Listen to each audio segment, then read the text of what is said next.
প্রায়শই কণ্ঠস্বর ও ভারতীয় টানে ইংরেজি উচ্চারণের জন্য ব্যঙ্গের মুখে পড়েন ভারতীয় অভিনেত্রী দীপিকা পাডুকোন। সেই সমালোচকদের দিকে বুড়ো আঙুল দেখিয়ে এবার এক নতুন উচ্চতায় পৌঁছালেন বলিউড ডিভা।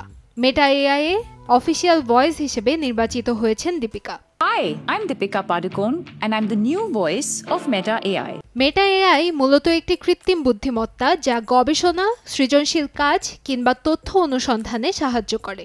সম্প্রতি এই এআইতে যুক্ত হয়েছে ভয়েস কমান্ড ফিচার, যেখানে ব্যবহারকারীরা নিজেদের পছন্দমতো কণ্ঠ বেছে নিতে পারবেন। সেই ভয়েস তালিকাতেই এখন জায়গা পেয়েছে দীপিকা পাডুকোনের কণ্ঠ। Are you ready? Here we go. ব্যক্তিজীবন, মানসিক স্বাস্থ্য ও নিজস্ব কর্মভাবনা নিয়ে প্রায়ই আলোচনা ও সমালোচনার মুখোমুখি হন দীপিকা। উচ্চারণ নিয়ে তির্যক মন্তব্য সত্ত্বেও নিজের স্বর বা টান কখনো বদলাননি তিনি। নিজ গুণে কাজ করে যাচ্ছেন এ অভিনেত্রী। সম্প্রতি শাহরুখ খানের কিং সিনেমাটি নিয়ে ব্যস্ত সময় পার করছেন দীপিকা পাডুকোন। কান্তাময়ী স্নেহা, সময় সংবাদ, ঢাকা।